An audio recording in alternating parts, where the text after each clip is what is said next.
100 days 100 YouTube கண்டென்ட்டில் இன்றைக்கி நம்ம டே 9ல் இருக்கோம். நேற்று வீடியோவில் பார்த்தீங்கன்னா இன்றைக்கி வீடியோவில் வந்து நம்ம வந்து யூசர் பர்சனை வந்து க்ரியேட் பண்ணுவோம் அப்படின்னு சொல்லிட்டு சொல்லியிருப்பேன். ஃபஸ்ட்டு அதுக்கு முன்னாடி ஒரு ப்ராசஸ் இருக்குது, பிரெயின்ஸ்டார்மிங். இது ஒரு இன்ட்ரெஸ்டிங்கான ஒரு ப்ராசஸ். ஃபஸ்ட்டு நான் பிரெயின்ஸ்டார்மிங்னா என்னென்னு ஃபஸ்ட் நான் வந்து கிளாரிட்டி கொடுத்துட்றேன். ஸோ அதுக்கு முன்னாடி நம்ம சேனலை இப்போ தான் ஃபஸ்ட் டைம் விசிட் பண்ணுறீங்க அப்படின்னா என்னோட நேம் குணால். நான் UI UX டிசைனில் வந்து ஒர்க் பண்ணுறேன். ஸோ இப்போ நம்ம வந்து 100 days of 100 யூடியூப் கண்டென்ட் வந்து போஸ்ட் பண்ணிருக்கோம். இப்போ நம்ம வந்து UI UX ரீடிசைன் வந்து பண்ணிருக்கோம் SETC ஆப். இதுக்கு முன்னாடி வந்து யூசர் ரிசர்ச் வந்து பண்ணியாச்சு. யூசர் இன்டர்வியூவும் யூசர் சர்வேவும் நான் வந்து கலெக்ட் பண்ணியிருக்கேன். ஸோ அதுலேருந்து நான் வந்து பிரெயின் ஸ்டார்ம் பண்ண போகிறேன். ஃபஸ்ட்டு வந்து பிரெயின் ஸ்டார்மிங்னா என்னென்னு பார்க்கலாம். பிரெயின் ஸ்டார்மிங்னா என்னென்னு பார்த்தீங்கன்னா, இப்போ உங்கள் ப்ராடக்ட் இருக்குது, அதில் வந்து உங்களுக்கு நிறைய ப்ராப்ளம்ஸ் வந்து இருக்கும். ஸோ அது எல்லாத்தையும் வந்து ஒரு சொல்யூஷனாக கொண்டு வந்து ஐடியேட் பண்ணுறது தான் பார்த்தீங்கன்னா பிரெயின் ஸ்டார்மிங் செஷனில் வந்து நடக்கும். ஆக்சுவலாக பிரெயின் ஸ்டார்மிங்கிறது பார்த்தீங்கன்னா ஒரு ப்ராடக்ட் இருக்குது அப்படின்னா மல்டிபிள் டீம்ஸ் வந்து அவங்களோட சஜஷனை வந்து எடுத்து வைப்பாங்க. இப்போ வந்து நீங்கள் வந்து எதையுமே அப்போஸ் பண்ணக்கூடாது. கேரக்டராக நீங்கள் அங்கே உட்காந்துட்டு இருக்கீங்க அப்படின்னா அவங்களோட தாட் எந்த மாதிரி வேணாலும் இருக்கலாம். அது ஒரு சொல்யூஷனாக இருக்கலாம், அப்படின்னா அதுவே ஒரு இஷ்யூவாக இருக்கலாம். அவங்க என்ன சொல்கிறாங்களோ அதை நீங்கள் எடுத்து வச்சுக்கணும். ஸோ அதை நீங்கள் பிரெயின் ஸ்டார்ம் பண்ணுறப்ப தான் ப்ரையாரிட்டைஸ் பண்ணுவீங்க. ஸோ இதெல்லாம் இருந்தால் நம்ம ஆப் வந்து நல்லாயிருக்கும், இந்த ப்ராடக்ட் வந்து நல்லாயிருக்கும். இதை பற்றி கன்சிடர் பண்ணி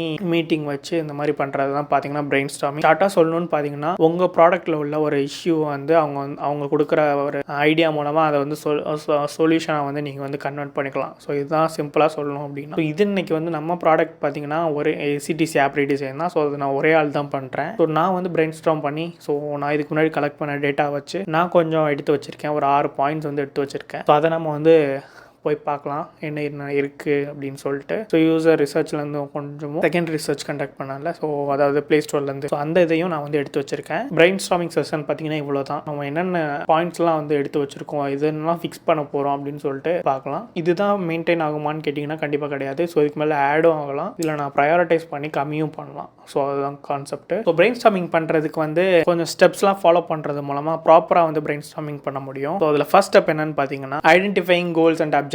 இப்போ வந்து நம்ம வந்து பஸ் டிக்கெட் புக்கிங் ஆப் வந்து பண்ணிருக்கோம் SETC. ஸோ அதில் என்னென்னலாம் ப்ராப்ளம் இருக்குன்னு நமக்கு முன்னாடியே தெரியும். அது வந்து ஒரு புக்கிங் எக்ஸ்பீரியன்ஸ் வந்து கொஞ்சம் சீம்லெஸ்ஸாக இருக்காது, கொஞ்சம் யூசர் எக்ஸ்பீரியன்ஸ் நல்லா இருக்காது, ஃப்ளோ வந்து கரெக்டாக இருக்காது. இதெல்லாம் வந்து ஃபிக்ஸ் பண்ணுறதுக்கு நம்ம வந்து ஒரு பிளான் வந்து செட் பண்ணணும். ஸோ அதுதான் ஒரு ஃபர்ஸ்ட் ஃபேஸில் வந்து நடக்கும். ஸோ செகண்ட் பார்த்தீங்கன்னா அண்டர்ஸ்டாண்டிங் யூசர் நீட்ஸ். ஸோ யூசரோட நீட்ஸை வந்து நம்ம வந்து அதில் வந்து தெரிஞ்சுக்கிற மாதிரி இருக்கும். எக்ஸாம்பிளுக்கு அவங்க வந்து நிறைய ஆப்ஸ் வந்து யூஸ் பண்ணியிருக்கலாம்.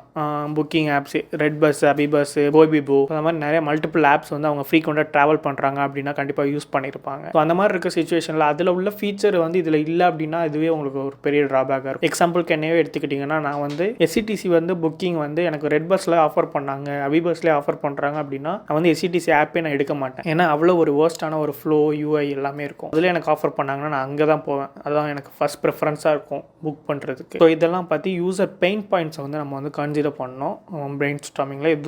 இதுதான் பார்த்தீங்கன்னா ஒரு செகண்ட் ஸ்டெப்பில் நம்ம பண்ண வேண்டிய ஒரு ப்ராசஸ். ஸோ நெக்ஸ்ட் பார்த்தீங்கன்னா ஜென்ரேட்டிங் ஐடியாஸ். அதுதான் பார்த்தீங்கன்னா இந்த டீம் டிஸ்கஷனில் இருக்கும்ல, ஸோ ஒவ்வொருத்தவங்களும் ஒவ்வொரு ஐடியா வந்து எடுத்து வைப்பாங்க. ஸோ அது வந்து நம்மளோட ப்ராடக்ட்டில் உள்ள ஒரு ப்ராப்ளம் வந்து ஃபிக்ஸ் பண்ணுற மாதிரி ஒரு ஐடியாவாக இருந்துச்சு அப்படின்னா அதை நம்ம வந்து எடுத்து ப்ரையாரிட்டைஸ் பண்ணிக்கணும். 10 பேர்கிட்ட இருந்து ஒரு 20 ஐடியா கிடைக்குது, ஒரு ஆளும் 2 ஐடியா கொடுக்குறாங்க அப்படின்னா அதில் எப்படி ஒரு 5 ஐடியா நமக்கு வந்து யூஸ்ஃபுல்லாக இருக்கும். நம்ம ப்ராடக்ட்டை வந்து அது வந்து ஒரு என்ஹான்ஸ் பண்ணும், ரிஃபைன் பண்ணும், இருக்கிறது மாதிரி இல்லாமல் கொஞ்சம் ரிஃபைன் பண்ணும். ஸோ அதனால நீங்கள் வந்து 4th ஃபேஸ் பார்த்தீங்கன்னா நீங்கள் வந்து ப்ரையாரிட்டைஸ் பண்ணணும். ஐடியாஸ் எல்லாத்தையும் ப்ரையாரிட்டைஸ் பண்ணி ஸோ நெக்ஸ்ட் 5th ஸ்டேஜில் பார்த்தீங்கன்னா நீங்கள் வந்து அதை வந்து ஒரு வயர் ஃப்ரேமாக கன்வெர்ட் பண்ணுவீங்க. ஹை-ஃபை வயர் ஃப்ரேம், அதாவது பார்த்தீங்கன்னா UI டிசைன். லோ-ஃபை போகிறீங்கன்னா நீங்கள் நார்மலாக வயர் ஃப்ரேம் வந்து ஸ்கெட்ச் புக்கோ ஏதோ ஒன்று கன்சிடர் பண்ணுவீங்க. ஸோ டேரெக்டாக நீங்கள் UI டிசைன் பண்ணுறீங்க அப்படின்னா உங்களுக்கு வந்து ஹை-ஃபை வயர் ஃப்ரேம் வந்து வரும். நெக்ஸ்ட் 6th ஃபேஸ்ன்னு பார்த்தீங்கன்னா அதை அப்படியே ப்ரோட்டோடைப் பண்ணுவீங்க நீங்கள் பண்ணுற டிசைனை. ஸோ அந்த ப்ரோட்டோடைப்பை நீங்கள் திரும்ப டெஸ்டிங், யூசபிலிட்டி டெஸ்டிங் கொடுப்பீங்க. அதுதான் பார்த்தீங்கன்னா 6th ஃபேஸில் வரும். 6th ஃபேஸ் பார்த்தீங்கன்னா யூசபிலிட்டி டெஸ்டிங். ஸோ அந்த டெஸ்டிங்கில் பார்த்தீங்கன்னா நிறைய இட்ரேஷன் வந்து வரும். அதை வந்து யூசர் கிட்ட தான் கொடுத்து டெஸ்ட் பண்ணுவோம் யூசபிலிட்டி டெஸ்டிங்னு வரப்போ. அப்படி இருக்கிறப்ப யூசர் வந்து கொஞ்சம் உங்களுக்கு ஃபீட்பேக் சொல்லுவாங்க. ஸோ இப்போ எக்ஸாம்பிளுக்கு பார்த்தீங்கன்னா குவிக் புக் ஃபீச்சர்ஸ் வந்து ஆட் பண்ணலாம் அப்படின்னு சொல்லிட்டு ஒரு யூசர் வந்து சொல்கிறாங்க. அதாவது என்னென்னு பார்த்தீங்கன்னா உங்களுக்கு வந்து ப்ரீசெட் மாதிரி வந்து ஒரு ஆப்ஷன் எடுத்து வச்சுக்கலாம் அப்படின்னு சொல்லிட்டு ஒரு யூசர் வந்து சொல்கிறாங்க. எக்ஸாம்பிள் பார்த்தீங்கன்னா இப்போ வந்து உங்களோட ரூட், நான் சென்னையிலேருந்து ராமேஸ்வரம் போகிறேன்னா நான் ஒரு தடவையும் நான் போய் டைப் பண்ணி சர்ச் பண்ணணும் அப்படின்னு சொல்லிட்டு தேவை கிடையாது. ஸோ இந்த ஒரு லொக்கேஷன் அப்படி சீட் ப்ரெஃபரன்ஸ், ஸோ இது எல்லாத்தையும் கம்பைன் பண்ணி ஒரு ப்ரீசெட் மாதிரி நம்ம செட் பண்ணி வச்சிட்டோம் அப்படின்னா இப்போ நான் இன்றைக்கி தீபாவளி அப்படின்னா இன்றைக்கி நான் தீபாவளிக்கு டிக்கெட் புக் பண்ணுறேன் அப்படின்னா இதே நான் வந்து பொங்கலுக்கும் டிக்கெட் புக் பண்ணிக்கலாம். இதே சீட் ப்ரிஃபரன்ஸ், இதே பஸ்ஸு, இதெல்லாம் புக் பண்ணிக்கலாம். இதெல்லாம் வச்சு ஒரு ப்ரீசெட்டாக வந்து மேக் பண்ணி நம்ம வந்து ப்ரோட்டோடைப்பிங் பண்ணி அதை வந்து யூசபிலிட்டி டெஸ்டிங் வந்து கொடுப்போம். அப்படி அதுலேயும் வந்து நமக்கு திரும்ப ஒரு இட்ரேஷன் வரலாம். இன்னொரு யூசர்கிட்ட இருந்து ப்ரைஸ் ஃபேரை வச்சு ஒரு நோட்டிஃபிகேஷன் கொடுக்குறது இந்த ஒரு குயிக் புக் ஃபீச்சர் மூலமாக. ஸோ இப்படி சொல்லிட்டும் உங்களுக்கு வந்து ஒரு ஐடியா வந்து கிடைக்கலாம் இது மூலமாக. ஸோ இதனால் பார்த்தீங்கன்னா உங்களோட ப்ராடக்ட் தான் நீங்கள் வந்து என்ஹான்ஸ் பண்ண போகிறீங்க, ரிஃபைன் பண்ண போகிறீங்க. இருக்கிற ஃபீச்சர்லேயே ஒரு பெஸ்ட்டான ஃபீச்சர் வந்து நமக்கு வந்து இட்ரேட் பண்ண வரும். ஒவ்வொரு இட்ரேஷனுக்கும் நமக்கு வந்து கிடைக்கும். ஸோ இவ்வளோ தான் பார்த்தீங்கன்னா பிரெயின் ஸ்டார்மிங் செஷனில் வந்து நடக்கும். ஸோ நெக்ஸ்ட் நம்ம வந்து டேரெக்டாக நான் இப்போ எடுத்து வச்சிருக்க 6 பெயின் பாயிண்ட்ஸ் இதை நம்ம வந்து சால்வ் பண்ண போகிறோம். இந்த ப்ராப்ளத்தை தான் நம்ம வந்து ஃபிக்ஸ் பண்ண போகிறோம். ஸோ அது என்னென்ன ப்ராப்ளம்னு இப்போ நம்ம அங்கே போய் பார்க்கலாம். ஸோ இதுதான் பார்த்தீங்கன்னா நம்ம எடுத்து வச்சிருக்கிற ஒரு 6 பாயிண்ட்ஸு. ஒரு ஸ்டிக்கி நோட்ஸ் இது மாதிரி வந்து ஃபிக் ஜாமில் வந்து நமக்கு கிடைக்கும். ஸோ அதில் நான் வந்து போட்டு வச்சுருக்கேன். ஸோ இதில் வந்து பார்த்தீங்கன்னா நான் வந்து 3 பாயிண்ட்ஸ் பார்த்தீங்கன்னா நான் வந்து யூசர் ரிசர்ச் கண்டக்ட் பண்ணதுலேருந்து நான் வந்து எடுத்து வச்சுருக்கேன். ஸோ அது என்னென்னு பார்த்தீங்கன்னா சூஸிங் ட்ரெயின்ஸ் ஃபார் கம்ஃபர்ட்னஸ்.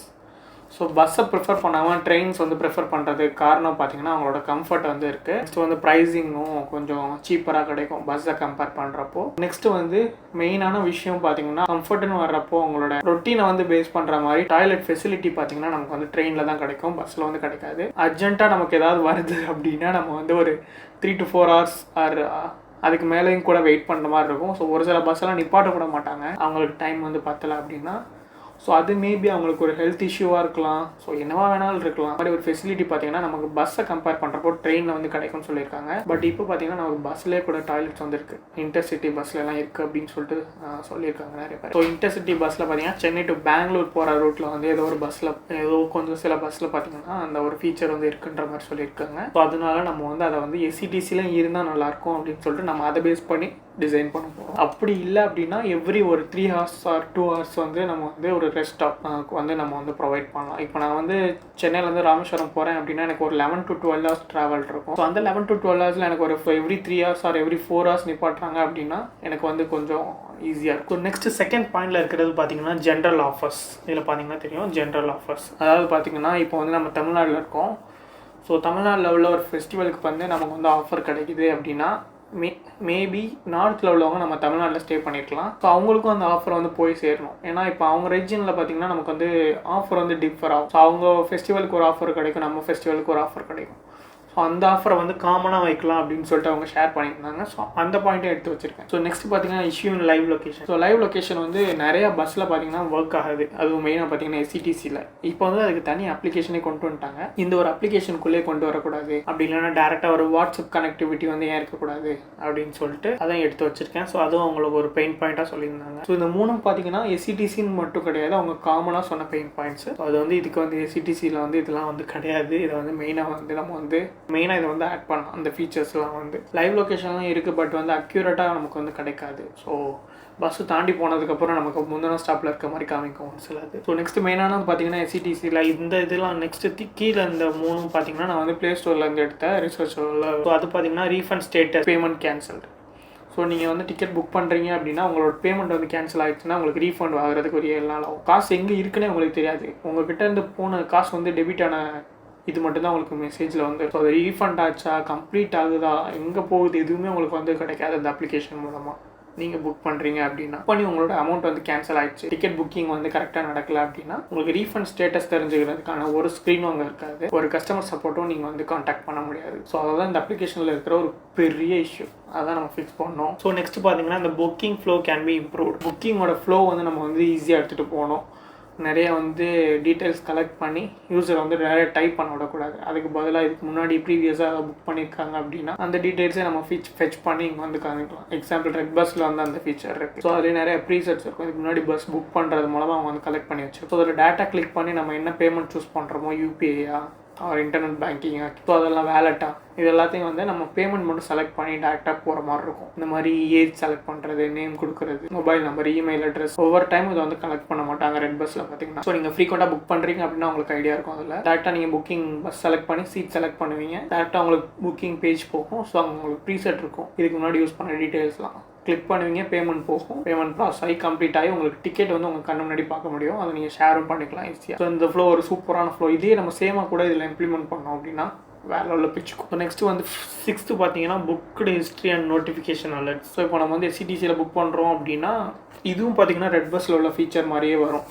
நீங்கள் பார்த்தீங்கனாலே நீங்கள் புக் பண்ணுற டிக்கெட்டை வந்து ஈஸியாக ஆக்சஸ் பண்ண முடியணும். ஸோ அதில் உள்ள கரெக்டான கண்டென்ட்ஸ்லாம், நமக்கு மெயினான கண்டென்ட்ஸ்லாம் ஒரு ஹைராக்கி வந்து பேஸ் பண்ணி நம்ம வந்து எல்லாத்தையும் கரெக்டாக டிஸ்பிளே பண்ணணும். ஸோ ரீசெண்டாக புக் பண்ண, இப்போ அப்கமிங்கில் ஏதாவது புக் பண்ணி ஒரு ஜேர்னி நமக்கு வந்து இருக்குது அப்படின்னா அதை நம்ம வந்து ஹோம் ஸ்க்ரீன்லேயே டிஸ்பிளே பண்ண ட்ரை பண்ணணும். இந்த மாதிரி இருக்குது அப்படின்னு சொல்லிட்டு. அப்படி இல்லைனா உங்களுக்கு வாட்ஸ்அப்க்கு நோட்டிஃபிகேஷன் வந்து சென்ட் பண்ணலாம், அலர்ட் கொடுக்கலாம். ஸோ இந்த மாதிரி ஃபீச்சர்ஸ்லாம் நம்ம வந்து எடுத்து ஆட் பண்ணுறதுக்காண்டி இந்த ஒரு இது போட்டு வச்சுக்கோம். ஸோ இதுதான் என்னோட பிரெயின் ஸ்டார்மிங் டெக்னிக்கில் நான் பண்ண விஷயம். ஸோ இந்த ஒரு 6 பாயிண்ட்ஸில் வந்து நான் வந்து மெயினாக ஃபோக்கஸ் பண்ணலான்னு இருக்கேன். ஸோ இதுக்கு மேலே ஏதாவது பாயிண்ட்ஸ் வந்துச்சு அப்படின்னா அதை நான் வந்து ப்ரையாரிட்டைஸ் பண்ணி ஆட் பண்ணுவேன். இதை தவிர உங்களுக்கு ஏதாவது ஐடியா இருக்குது அப்படின்னா மறக்காமல் நீங்கள் இதில் ஷேர் பண்ணலாம், கமெண்ட் செக்ஷனில் கண்டிப்பாக ஷேர் பண்ணலாம். ஸோ அதில் வேலிடாக ஏதாவது பாயிண்ட்ஸ் இருக்குது அப்படின்னா நான் அதை எடுத்து ஆட் பண்ணிப்பேன். ஸோ அதனால் உங்களோட தாட்டை வந்து மறக்காமல் கமெண்ட் செக்ஷனில் லீவ் பண்ணுங்கள். ஸோ இவ்வளோ தான் நான் அந்த பிரெயின் ஸ்டார்மிங் செஷனில் வந்து எடுத்து வச்சிருக்க பாயிண்ட்ஸு. ஸோ இதுலேருந்து இது வழியாக உங்களுக்கு வந்து பிரெயின் ஸ்டார்மிங் டெக்னிக் யூஸ் பண்ணி எந்த மாதிரிலாம் ப்ராசஸ் நடக்கும், என்னென்னலாம் பண்ணுவாங்க அப்படின்னு சொல்லிட்டு உங்களுக்கு ஒரு ஐடியா கிடச்சிட்டு இருந்துக்கும் அப்படின்னு சொல்லிட்டு நினைக்கிறேன்.